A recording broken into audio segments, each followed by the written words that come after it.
I'm back, friends. So, for those this message is for, I'm happy it reached you. I want to talk about focus, okay? And I'm going to start with the deepest level of focus, which is you enriching your spirit, okay? When you are spiritual and you are on your journey, you're trying to manifest things and you're trying to become the best version of yourself.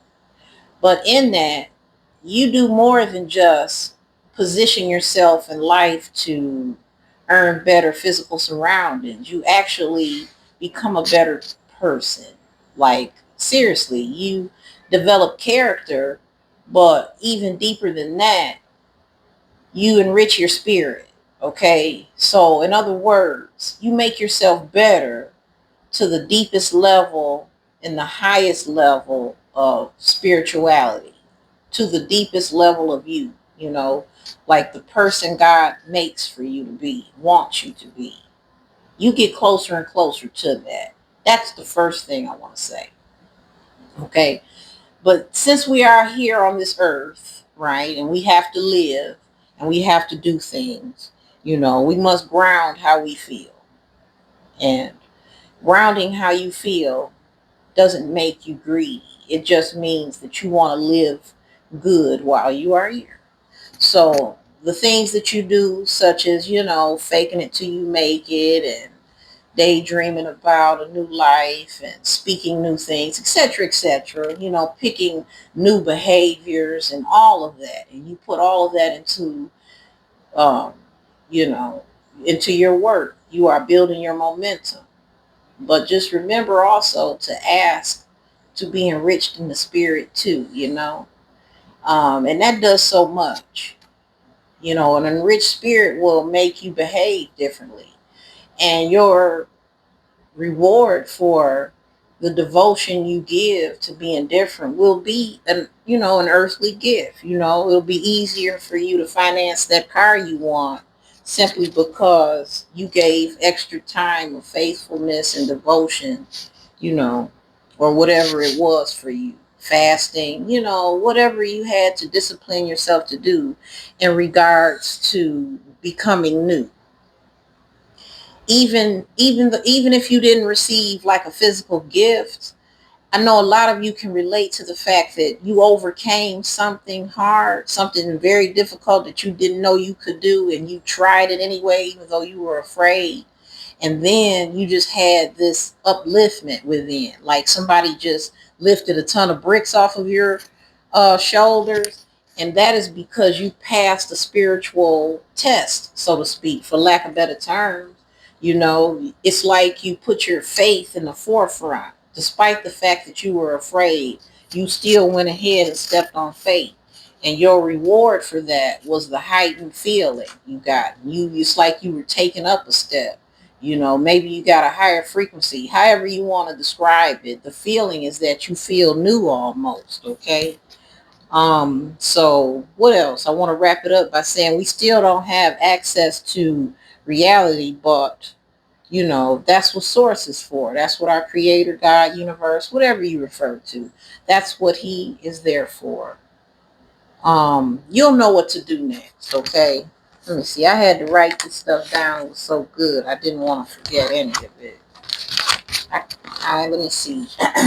Oh yeah, I also wanted to talk about reoccurring or concurring fears or reoccurring ones in the beginning stages of your, we'll just say, decision making. Like when you consciously decide on a new life, we'll just say that. When you say to yourself, just for a loose example, I am tired of being an angry person. Okay, I plant the seed of joy even when someone tries to make me mad. Okay, you working toward that. That's your manifestation. Now, along the way, in the beginning stages of it, because it's new to you, it's going to be difficult. You might be afraid to keep your mouth closed for whatever reason, or you feel like maybe the chemicals in your brain so out of control, that you can't shut up. I don't know. Whatever the case is, it won't be easy in the beginning, but your determination is as cliche as it sounds is true. Your determination to stick with the consistency is your guiding light. That's your key. That unlocks the door for you. Okay. Consistency don't mean kill yourself. It means stay with it. So you can do 10 seconds of something every day. Start with that at the most basic level of mindset shifting. Okay. Your focus can be on something that lasts 10 seconds if you really need to. Because it's not about racing and getting there faster. It's about getting there properly. You want to take care of yourself and your emotions and your thoughts. Give yourself grace. Think about something you prefer for 10 seconds every day. And then that's going to turn into 20 and then 30 or 60, 2 minutes, 10 minutes. Before you know it, you're going to spend the whole day on it. It's going to consume your every thought. And you welcome that because you need that. It's better to replace it, that worry that you stay consumed with all day, with something that you prefer to have. Allow the universe to give you signs about it, because the more you stay focused on it in action and in thought and in feeling, you'll see opportunities, big and small, whether they're covert, overt, whatever. You're going to get help along your path. That's why some people believe life is like a video game. I can see that. I can see why, because it seems like if you do things right, you get the proper help. If you do things wrong, you fail, but you can always come back. So, I mean, however serious or non-serious you feel life is, you can look at it that way if it helps. It's so many ways you can look at something to help you get by. And not just get by, but improve. But getting by at the very least. Let me see. Is there something else I want to say to y'all? One more thing, and I'm going to let y'all go. So as far as focus and all of that, right? Another thing too, for whoever needs this, focusing on self means learning self. If you have quiet time, or even if you don't have quiet, whether you're in a loud environment or a quiet one, it doesn't matter. Think about your thought process. Observe the way you feel about stuff. Little things here and there, big things. Just notice yourself. Do that. And then find some quiet time to talk about yourself to yourself. Write things down about yourself. Treat yourself like a science experiment. Break yourself down and say, every time I see this person, I end up getting mad. Why do I do that?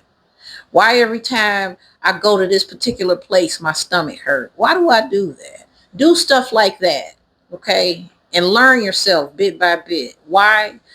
Because on this journey, the more you learn about yourself, the less likely you are to live with regret. Even if you make a mistake, a so-called mistake, you'll be in alignment and in tune with the path that you're supposed to be on.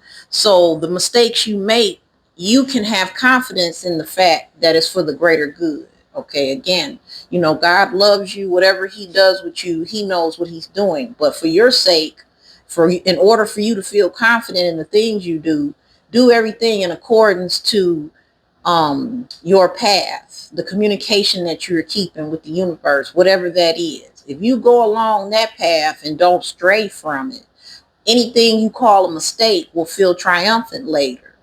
Okay, stuff you do that you lost about, you tend to regret a lot.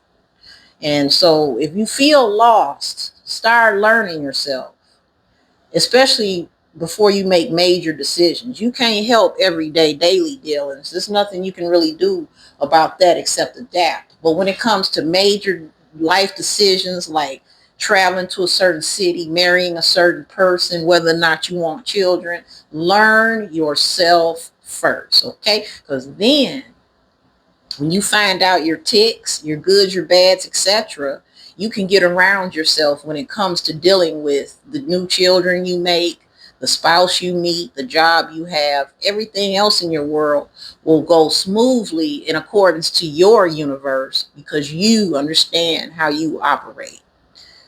That's really it. You can't control nothing else but yourself. And when you can control and master yourself, you can control and master whatever world you are in.